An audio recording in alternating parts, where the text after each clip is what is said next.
नमस्कार बच्चों, कैसे हैं आप सब।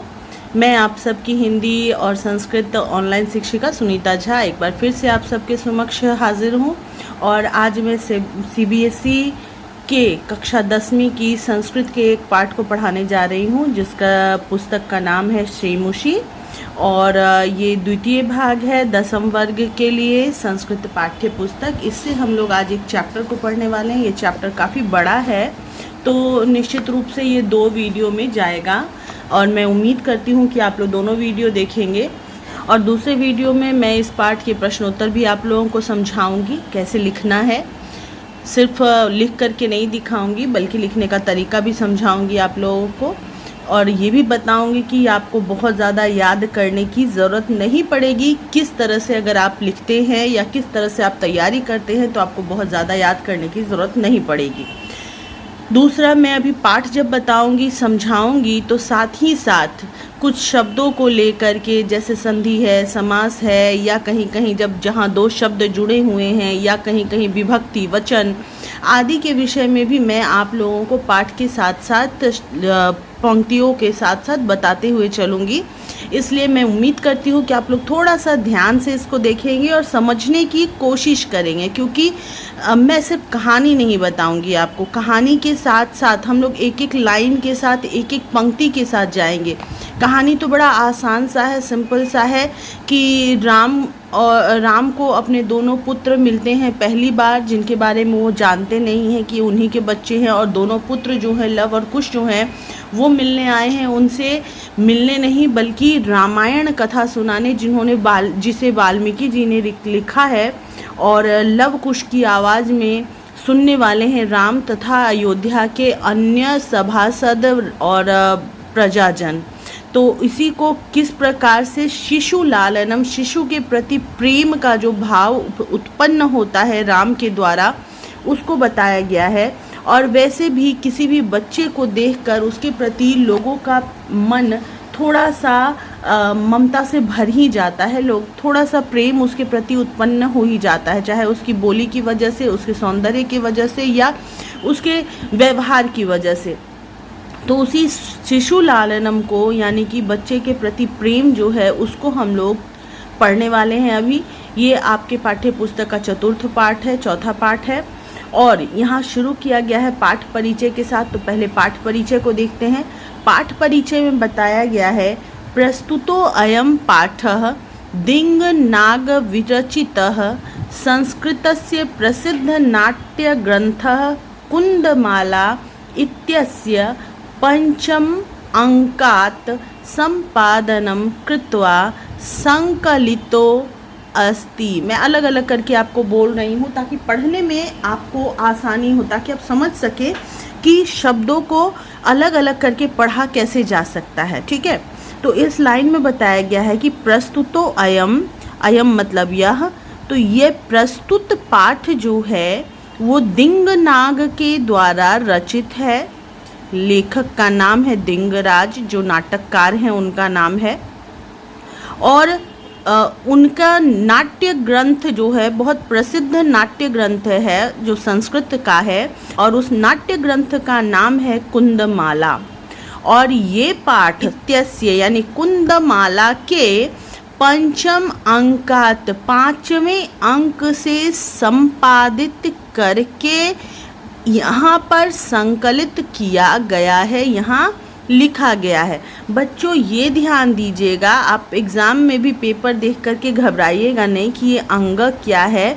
ये बस क्या होता है कि जैसा कि मैंने आपको वर्ण विचार बताते समय बताया था, यहाँ पर इया भी है, च भी है, तो ये इस तरह से लिखा हुआ है। ठीक है, 5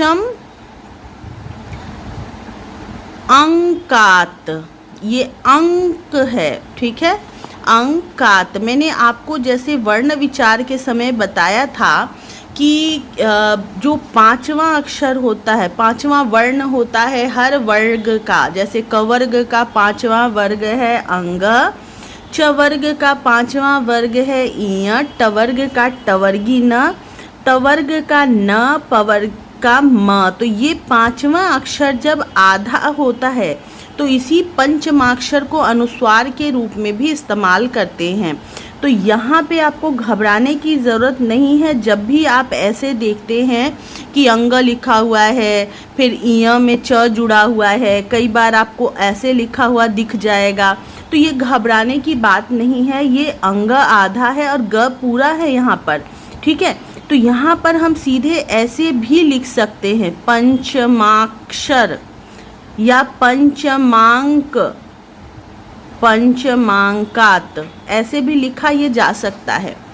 तो इस चीज़ को बस ध्यान रखना है, घबराना नहीं है। अगर कहीं एक वर्ण के साथ दूसरा वर्ण जुड़ा हुआ है तो इसका मतलब है कि जो वर्ण जुड़ा हुआ है, यानी जो नीचे है वो पूरा है और ऊपर वाला वर्ण जिसमें जुड़ा है वो आधा है। जैसे द और ध जुड़ा होता है तो यहाँ द पूरा होता है और ध आधा होता है। द व में व पूरा होता है और द आधा होता है, ठीक है। बस इसको ध्यान रखिएगा। तो इस लाइन में बताया गया है कि दिंग नाग के द्वारा रचित संस्कृत के प्रसिद्ध नाट्य ग्रंथ कुंदमाला के 5वें अंक से संपादित करके यहाँ पर ये पाठ आपके लिए दिया गया है। अत्र नाटकांसे राम स्वपुत्रौ लवकुशौ सिंहासनम आरोहितुम इच्छति। मतलब अत्र, इस नाटक के अंश में, ये पूरा नाटक नहीं है, सिर्फ नाटक का एक अंश है, तो इस नाटक के अंश में राम अपने स्व मतलब अपने पुत्रों, यानी दोनों पुत्रों को, द्विवचन में है ना, बालक बालकौ, उस तरह से अपने पुत्रों, दोनों पुत्रों, लव और कुश, यहाँ भी द्विवचन में लव और कुश है, इसलिए लव कुशौ लिखा गया है साथ में जोड़ के। और ये द्वंद्व समास है क्योंकि दोनों समान महत्व वाला पद यहाँ पे जुड़ा हुआ है, ठीक है। और लव कुश को सिंहासन पर आरोहितुम, चढ़ाना चाहते हैं, किंतु सिंहासन पर वो अपने बच्चों को, दोनों बेटों को सिंहासन पर अपने साथ बिठाना चाहते हैं, किंतु उभावपि, उभय अपि, उभय जो होता है उसका मतलब होता है दोनों, पर दोनों जो हैं वे सविनयम तम निवारयत, वे दोनों उनको विनय के साथ मना कर देते हैं। सिंहासनारूढ़ः रामः उभयो रूप लावण्यम दृष्ट्वा मुग्धः सन् स्वक्रोडे गृह्णाति। सिंहासनारूढ़, सिंहासन आरूढ़, सिंहासन पर बैठे हुए, राम उभयो यानी उन दोनों के, लव और कुश के, दोनों के रूप लावण्य यानी उनके सौंदर्य को देखकर, दृष्टवा यहाँ पे त्वा प्रत्यय लगा हुआ है जिसका मतलब होता है कर, तो उन दोनों के रूप लावण्य को देखकर मुग्धा सन, दोनों के सौंदर्य को देखकर राम मुग्ध हैं। राम स्वयं सिंहासन पर बैठे हैं और लव कुश को देख रहे हैं, उनके सौंदर्य को देखकर मुग्ध हैं, उन पर आसक्त हैं और उस मुग्धता में, उस प्रेम के साथ उनको स्वक्रोडे, अपने गोद में गृह्णाति, बैठाना चाहते हैं, बैठाते हैं, ठीक है, अपनी गोद में दोनों बच्चों को बैठाते हैं। पाठे अस्मिन्, पाठे अस्मिन्, इस पाठ में, ये सप्तमी विभक्ति है, शिशु वात्सल्यस्य मनोहारी वर्णनम विद्यते। इस पाठ में शिशु वात्सल्य का, शिशु के प्रति प्रेम का, ममता का मनोहारी वर्णन विद्यमान है, दिखता है, ठीक है। ये तो परिचय था पाठ का। अब पाठ शुरू होता है और ये नाटक के रूप में दिया हुआ है, नाटक के रूप में लिखा हुआ है। तो आप समझ रहे हैं कि नाटक में क्या होता है, संवाद होते हैं। तो संवाद के तौर पे किस तरह से एक कैरेक्टर बोलता है, फिर उसका जवाब दूसरा कैरेक्टर देता है, वो यहाँ पे लिखा हुआ है उस तरह से, ठीक है। सिंहासनस्थः राम, सिंहासन पर बैठे हुए हैं राम, सिंहासन पे विराजित हैं। ततः प्रविशतः विदूषकेनो उपदिश्यमान मार्गौ तापसौ कुशलवौ। और जहाँ पे वो सिंहासन पर बैठे हुए हैं राम, वहीं पे ततः प्रविशत, प्रवेश करते हैं, विदूषके, विदूषक के द्वारा। विदूषक का मतलब होता है, पहले राज दरबार में एक ऐसे व्यक्ति हुआ करते थे जो वहाँ पे गा करके, कविताएं निर्माण करके, राजा की तारीफ करके, कुछ विशेष बातें करके उन सब का मनोरंजन करते थे। उसी को विदूषक कहा जाता था, जिसको आम बोलचाल की भाषा में भांड भी कहते हैं। तो विदूषक जो है उनके द्वारा उपदिश्यमान मतलब दिखाए गए मार्ग से, मार्ग पर चलकर, वो मतलब रास्ता बताते हुए उस राज दरबार का जहाँ राम बैठे हैं वहाँ का रास्ता बता रहे हैं विदूषक। और उसी रास्ते पर चलते हुए तापसो लवकुशो, तपसी लवकुश वहाँ पर पहुँचते हैं।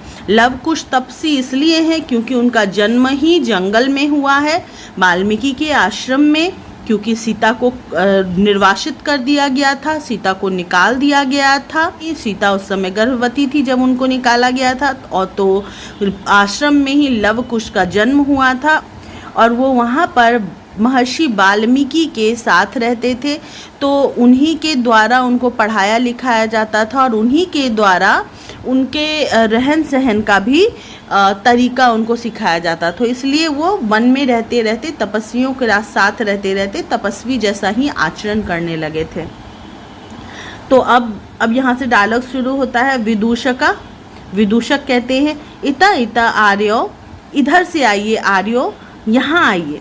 वो दोनों भाइयों को यानी लव और कुश को बताते हुए अंदर आते हैं। इता इता, इधर इधर आइए आर्य, यहाँ से आइए। कुश लव, और तब कुश और लव दोनों भाई जो हैं रामम उपसृत्य प्रणम्य च, राम के पास आकर उपसृत्य और प्रणम्य प्रणाम करके राम के पास आते हैं लव और कुश और उनको प्रणाम करते हैं। फिर कहते हैं अपि कुशलम महाराजस्य, महाराज का कुशल है, महाराज कुशल है, ये प्रश्न है। अपि का मतलब होता है भी, लेकिन अगर किसी वाक्य के आरंभ में अपि का प्रयोग किया जाता है तो उसका मतलब होता है प्रश्न। ठीक है, तो यहाँ पे पूछा गया है कि अपि कुशलम महाराजस्य, महाराज का कुशल है, सब कुछ ठीक ठाक है। तो राम कहते हैं राम युष्म दर्शनात् कुशलम इव, तुम दोनों के दर्शन से, युष्मद, युष्मद मतलब तुम दोनों के दर्शन से, कुशलम इव सब कुशल है, तुम दोनों के दर्शन के बाद सब कुशल है। भवतोः किम वयम अत्र कुशल प्रसन्नस्य भाजनम एव, फिर राम उसके आगे कहते हैं कि क्या वयम अत्र, हम सब जो हैं वो सिर्फ कुशल प्रश्न पूछने के ही अधिकारी हैं, क्या उसी के लायक है हम लोग? सिर्फ आप दोनों से सिर्फ मैं प्रश्न पूछे जाने योग्य हूँ? न पुनरतिथि जन समुचितस्य कंठाश्लेषस्य, क्या पुराने अतिथि के समान हम लोग गले मिलने के अधिकारी नहीं हैं? हम लोग गले नहीं मिल सकते हैं? परिस्वज्य, और फिर गले मिलकर कहते हैं, जब ऐसा राम कहते हैं कि क्या हम लोग सिर्फ एक दूसरे से प्रश्न पूछने योग्य हैं, क्या हम लोग आपस में गले नहीं मिल सकते पुराने अतिथियों के समान मिलकर, पुराने मित्रों के समान?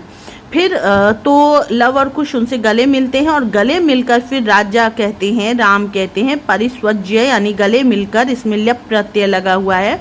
फिर कहते हैं अहो हृदय ग्राही स्पर्श, अहो मतलब बहुत अच्छा, वाह कितना हृदय ग्राही स्पर्श है, दिल से को छूने वाला स्पर्श है। यानी जो लव और कुश को उन्होंने गले लगाया उससे वो बहुत ज़्यादा प्रसन्न होते हैं, उनके मन को वो स्पर्श जो है बहुत भाता है, अच्छा लगता है। उसके बाद आसनार्धम उपवेशयति, उसके बाद राम क्या करते हैं, सिंहासन पर बैठे हुए थे ना, तो वो आसनार्धम आसन के आधे भाग में उपवेशयति बैठ जाते हैं। सिंहासन के सिर्फ आधे भाग में बैठते हैं, आधा भाग सिंहासन का खाली रहता है। उभव यानी लव और कुश कहते हैं कि राजासनम खलवेतत, राम जो है आसन के आधे भाग में बैठकर उन लोगों को वहाँ पर बैठने का इशारा करते हैं। तो लव और कुश कहते हैं, उभव दोनों कहते हैं कि राजासनम खलवेतत, राजासन जो है खेल नहीं है, मजाक नहीं है कि कोई भी उस पर बैठ जाए। न युक्तम अध्यासितुम, यह सबके बैठने के योग्य नहीं है, हमारे बैठने के लिए सिंहासन नहीं है, क्योंकि सिंहासन सिर्फ राजा का अधिकार में होता है, सिर्फ राजा ही उस पर बैठ सकता है, इसलिए हमें बैठने के लिए इस पर मत बोलिए, ये मजाक नहीं है। राम, फिर राम बोलते हैं सव्यवधानम न चरित्र लोपाय तस्मात् अंक व्यवहितम अध्यास्यताम सिंहासनम। उसके बाद ये बात सुनकर कि सिंहासन पर बैठना हमारा सही नहीं है, नियम के विरुद्ध है, खिलाफ है, तो वो कहते हैं ठीक है, सव्यवधानम न चरित्र लोपाय, मतलब नियम का जो है और नियम टूटना नहीं चाहिए, नियम का प्रतिष्ठा का हनन नहीं होना चाहिए, ठीक है, नहीं टूटेगा। फिर उसके बाद तस्मात् अंक, अपने गोद में वो दिखाते हैं और बोलते हैं व्यवहितम अध्यास्यताम सिंहासनम, तो सिंहासन पर बैठने से नियम टूटेगा ना, तो सिंहासन पर नहीं बैठे नियम को हम नहीं तोड़ेंगे, लेकिन अपने गोद को दिखाकर कहते हैं अतः आप दोनों मेरे गोद में बैठिए, जिससे सिंहासन बाधित नहीं होगा। सिंहासन का जो नियम है कि सिंहासन पर कोई और ना बैठे, वो नियम नहीं टूटेगा, इसलिए उन दोनों को कहते हैं कि आप मेरे गोद में बैठ जाइए। अंकम उपवेशयति, फिर दोनों बच्चे जो होते हैं लव और कुश, उनके अंक में, उनके गोद में बैठते हैं। उभव, फिर दोनों कहते हैं अनिक्षाम नाट्यतः, अनिक्षा के साथ कहते हैं राजन अलम अति दाक्षिण्येन, बहुत ज़्यादा कुशलता न करें, तो राम कहते हैं अलम अतिशालीनतया। फिर राम जब उनको कहते हैं कि राम को जब वो कहते हैं कि बहुत ज़्यादा आप हमसे अनौपचारिक ना हो, तो राम उनसे कहते हैं कि आप लोग अत्यधिक शालीन मत बनिए, बहुत ज़्यादा आप औपचारिक मत होइए। लव और कुश राम से कहते हैं कि आप बहुत ज़्यादा इनफॉर्मल मत होइए।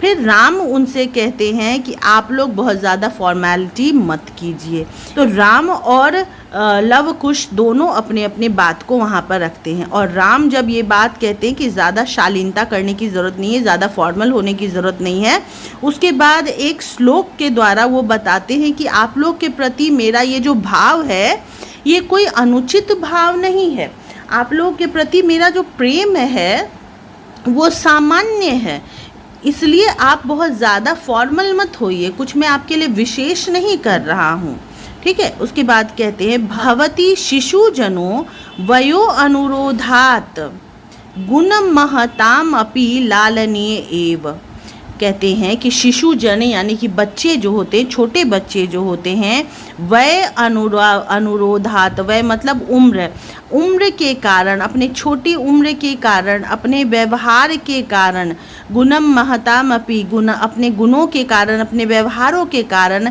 लालनीय ही होते हैं, यानी प्रिय होते हैं, लोगों को प्रेम करने के लिए बाध्य कर देते हैं। जो छोटे बच्चे हैं उनका उम्र जो होता है, उनका व्यवहार जो होता है, उनका चलना, उनका बोलना, ये सब जो होता है वो बड़े लोगों को प्रेम करने के लिए मजबूर कर देता है। वो लालनीय होते हैं, यानी प्रेम करने योग्य ही होते हैं छोटे बच्चे, ऐसा राम कहते हैं।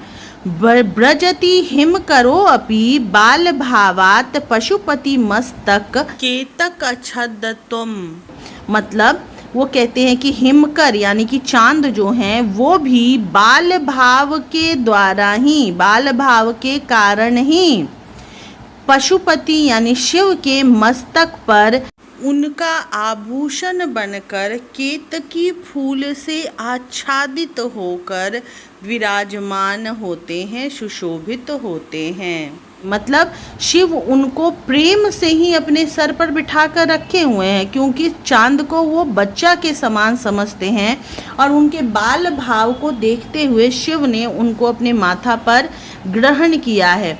तो राम कहते हैं कि आप लोग ज़्यादा फॉर्मल मत होइए, मैं आपसे इतना प्रेम कर रहा हूँ, इसका मतलब ये है कि आप बच्चे हैं, और इसलिए हर बच्चे को बड़े लोग प्रेम करते ही हैं, मैं भी कर रहा हूँ। अच्छा, अब यहाँ पर देखिए अलम अति शालीनतया, अलम अति दाक्षिण्येन, यहाँ पर मैंने आप लोगों को जब बताया था उपपद विभक्ति एक वीडियो में, जिसमें मैं लाइव आई थी, और उसमें मैंने आप लोगों को तृतीया विभक्ति बताया था कि अलम योगेन तृतीया विभक्ति होता है। तो यहाँ पर देखिए दाक्षिण्येन, जैसे तृतीया विभक्ति में बालकेन होता है वैसे ही दाक्षिण्येन है। अब ये चूंकि स्त्रीलिंग शब्द है शालीनता, तो इसीलिए यहाँ पर शालीनतया लतया के समान तृतीया विभक्ति का प्रयोग हुआ है। बस ये ध्यान रखना है कि अलम के योग में तृतीया विभक्ति का प्रयोग होता है। अलम मतलब ना, किसी चीज़ को मना करना, ठीक है। तो इस प्रकार से श्लोक के द्वारा ये बताने के बाद कि आप दोनों को उम्र की वजह से, सौंदर्य की वजह से मैं प्रेम कर रहा हूँ, फिर राम कहते हैं कि एषा भवतो, यह आप दोनों के सौंदर्यावलोक जनितेन, सौंदर्यावलोकन यानी सौंदर्य को देखकर जन्मे हुए, कौतूहलेन उत्सुकता या जिज्ञासा की वजह से पृच्छामि पूछ रहा हूँ।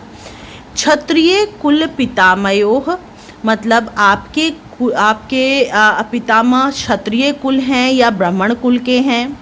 सूर्य चंद्रयो को वा भवतोर वंशस्य कर्ता, फिर उसके अलावा मतलब ये पूछते हैं कि आपके जो पितामह हैं वो क्षत्रिय कुल के हैं या ब्राह्मण कुल के हैं, आपके वंश के भवतो यानी आपके वंशकर्ता कौन है, सूर्य या चंद्र, यानी आप सूर्यवंशी हैं या चंद्रवंशी हैं, क्षत्रिय हैं या ब्राह्मण हैं। ये आपके सौंदर्य को देखकर पैदा हुए कौतूहल की वजह से पूछ रहा हूँ, इसीलिए आप इसको अदरवाइज मत लीजिएगा। लव कहते हैं, फिर जवाब देते हैं भगवन सहस्त्र दिधीति, मतलब 1000 किरणों वाले भगवान सूर्य ही हमारे वंश के कर्ता हैं। हजारों किरणें जिनकी हैं, उनके जो लाइट्स होते हैं, प्रकाश जो हैं, हजारों किरण हैं, उस सूर्य के, वो सूर्य ही हमारे वंश के कर्ता हैं, मतलब हम सूर्यवंशी हैं। राम कथम अस्मत् समानाभिजनो संवृतो, तो फिर राम कहते हैं कि क्या, कथम क्या, इस प्रकार से हम सब जो हैं, मैं और आप दोनों एक ही कुल में जन्मे हैं, यानी कि राम भी सूर्यवंशी थे और लवकुश भी सूर्यवंशी हैं, इसलिए राम कहते हैं। तो इसका मतलब कि क्या हम दोनों सूर्यवंशी हैं, एक ही कुल के हैं। विदूषक आते हैं और वो कहते हैं किम द्वयोरप्येकमेव प्रतिवचनम, तो फिर विदूषक कहते हैं, यहाँ पर तो लव ने उत्तर दिया था कि हम, मेरे कुल के जो कर्ता है वो सूर्य है, तो विदूषक ये जानना चाहते हैं कि क्या द्वयोरप्येकमेव, द्वयो मतलब दोनों, तो आप दोनों का एक ही उत्तर है। आप दोनों यही बताना चाहते हैं कि आपके वंश के कर्ता सूर्य हैं, दोनों के वंश के कर्ता सूर्य हैं, दोनों आप लोग सूर्यवंशी हैं।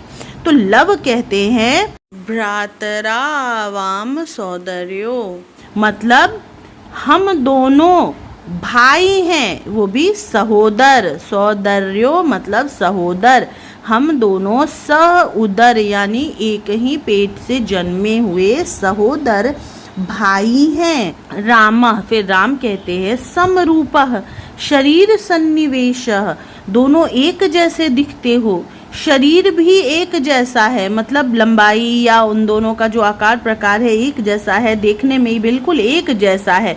वयसस्तु न किंचित अंतरम, और वय में, उम्र में भी कोई अंतर नहीं दिख रहा है। किंचित अंतरम, कोई अंतर नजर नहीं आ रहा है उम्र में भी। तो एक सहोदर भाई और उम्र में बिल्कुल अंतर ना हो, ऐसा कैसे हो सकता है। तो लव कहते हैं, उत्तर देते हैं आवाम यानी हम दोनों, यमलो हम दोनों जुड़वा हैं। राम संप्रति युज्यते, अच्छा फिर समझ में आया, फिर ठीक है। किम नाम धेयम, नाम क्या है आप दोनों का।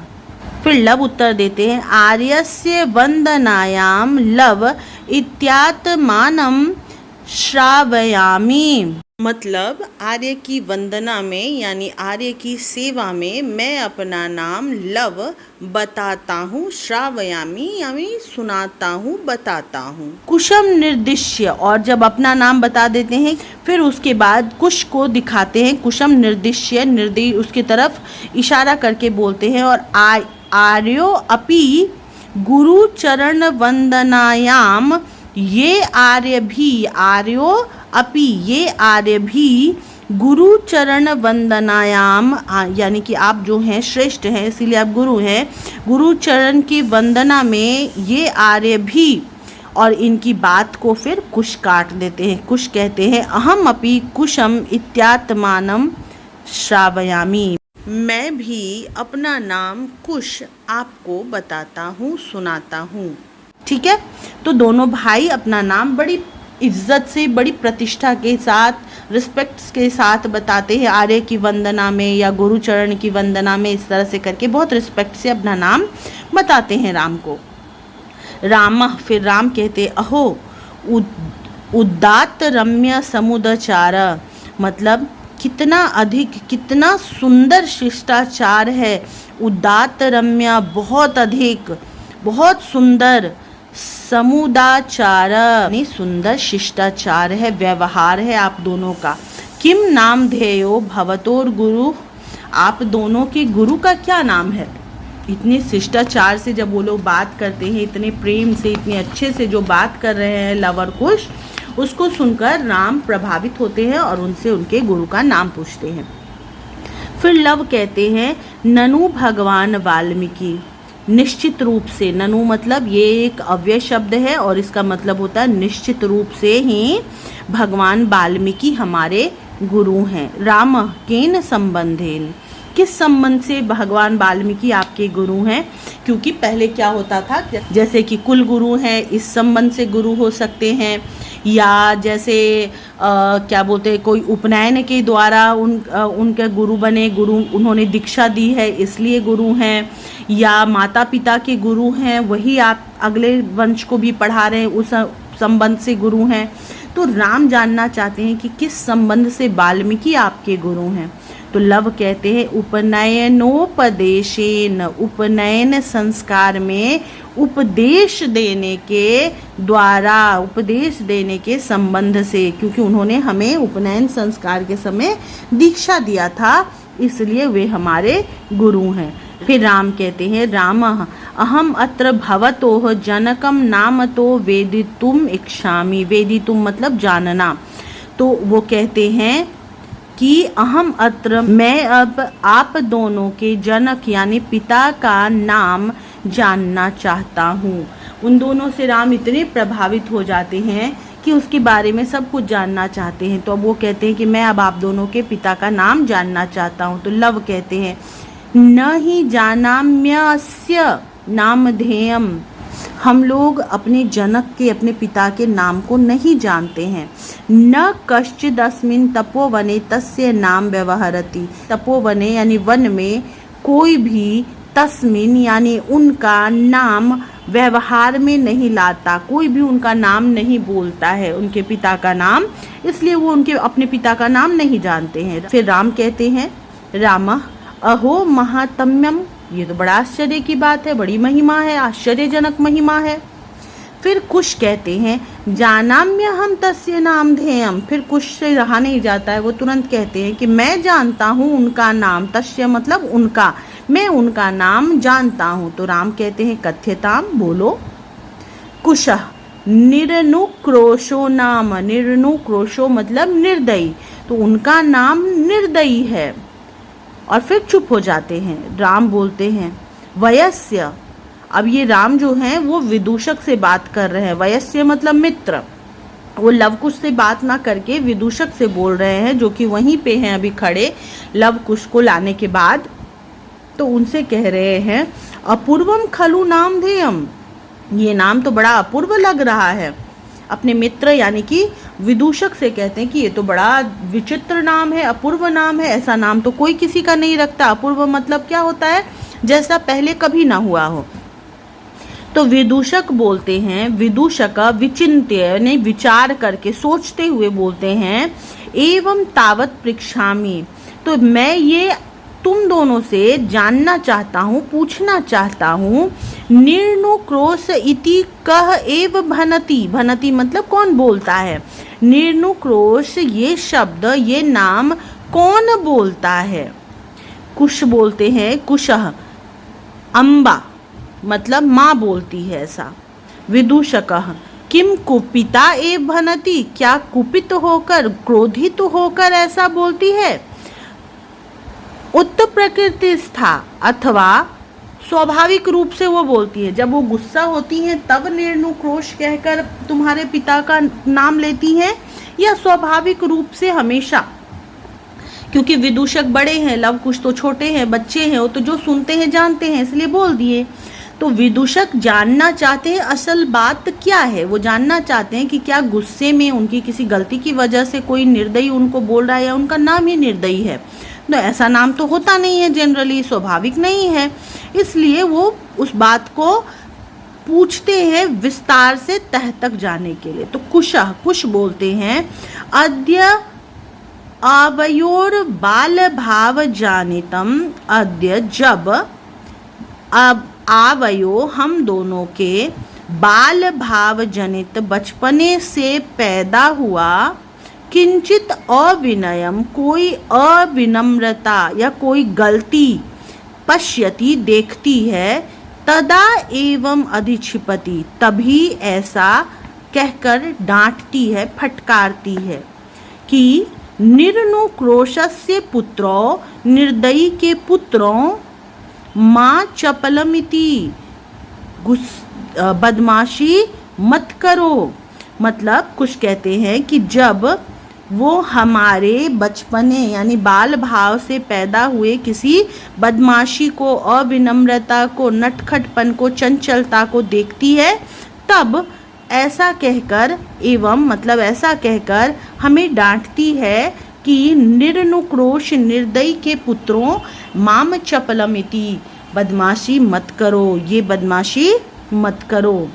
फिर विदूषक बोलते हैं, एतयोर यदि पितु निर्नुक्रोशा इति नामधेयम, एतयोर जननी तेनावमानिता निर्वासिता एतेन वचनेन दारको निर्भर्षयति। विदूषक इस बात को अब समझ जाते हैं कि आखिर क्या बात है। विदूषक कहते हैं कि एतयोर यदि, यदि इन दोनों के, एतयो इन दोनों के, पितुर निर्नुक्रोश इति नामधेयम के पितु यानी पिता का निर्नुक्रोश नाम है, यदि इन दोनों के पिता का नाम निर्दयी है, तो एतयोर जननी इनकी माँ निश्चित रूप से तेनावमानिता, तेन अवमानिता, तेन मतलब उनके द्वारा अपमानित, अवमानित करके निर्वासिता निकाली गई होगी, त्यागी गई होगी। एतेन इसलिए, वचनेन द्वारको ऐसे वचन के द्वारा वो उनकी भर्त्सना करती है या उनको उनके प्रति अपना क्रोध निकालती है। विदूषक अब बात को समझ जाते हैं और कहते हैं कि अगर इन दोनों के पिता का नाम निर्दयी है और इनकी माँ उनको निर्दयी नाम से पुकारती, तो निश्चित रूप से उनकी माँ को उनके पिता ने अपमानित करके त्याग दिया होगा, और इसीलिए ऐसे वचन के द्वारा इनकी माँ जो है उनकी भर्त्सना करती है, उन पर अपना क्रोध निकालती है। राम स्वगतम मतलब स्वगतम मतलब अपने आप से, स्वागतम यहाँ नहीं लिखा हुआ है, स्वगतम मतलब अपने आप से बोलते, अपने मन में सोचते हैं।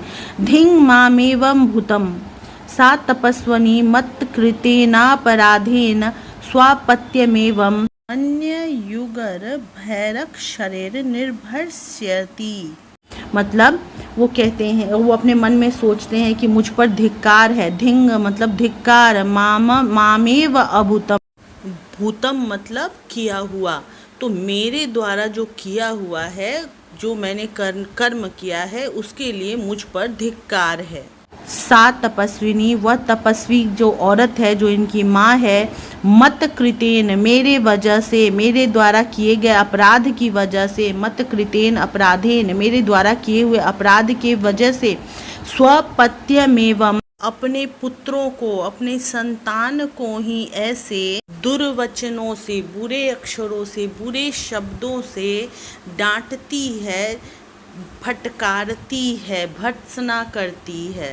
कहने का मतलब है कि जब राम ये सारी बात सुनते हैं कि उनकी माँ को उनके पति के द्वारा त्याग दिया गया है, तो उनको अपनी करनी याद आती है। उन्होंने भी तो सीता को त्याग दिया था। तो इस सब को सोच के वो अपने आप को धिक्कारते हैं और कहते हैं कि मेरे द्वारा किए हुए अपराध की वजह से वो तपस्विनी औरत जो है, वो इन बच्चों को, अपने बच्चों को इस प्रकार से उग्र शब्द में, क्रोधित हुए शब्द में डांटती है, फटकारती है, बोलती है। सवाष्पम अवलोकयति, और आंसू भरे नेत्रों से, और इस बात को सोचकर उनकी आंखों में आंसू आ जाता है और अपने आंसू भरे नेत्रों से उन दोनों बच्चों की ओर देखते हैं। तो बच्चों, आज हम लोग यहीं तक रहने देते हैं इस पाठ को, ठीक है। और नेक्स्ट वीडियो में मैं पाठ का आगे का भाग बताऊंगी आप लोगों को, इसी तरह विस्तार से समझाऊंगी। अभी वीडियो काफ़ी बड़ा हो चुका है और साथ ही साथ में प्रश्नोत्तर भी ज़रूर बताऊंगी। तो मेरे साथ बिल्कुल बने रहिएगा और अगर हो सके तो वीडियो को शेयर भी कीजिएगा ताकि आपके दोस्तों तक भी ये वीडियो पहुंच सके और उनकी भी संस्कृत पढ़ने में सहायता हो सके। मैं जानती हूँ संस्कृत थोड़ा मुश्किल हो जाता है क्योंकि हम लोग उतने विस्तार से नहीं पढ़ पाते हैं और एक ही विषय पढ़ना होता है इस भाषा में, तो ज़्यादा एक्सप्लेन नहीं कर पाते, ज़्यादा प्रैक्टिस नहीं इसकी हो पाती, इस वजह से ऐसा होता है।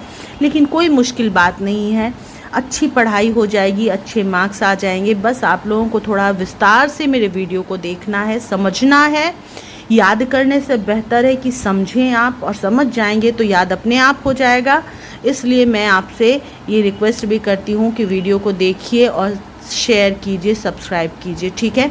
तो फिर जल्दी ही मैं मिलती हूँ इस पाठ के आगे के भाग के साथ और प्रश्नोत्तर के साथ। फिलहाल बाय बाय, टेक केयर।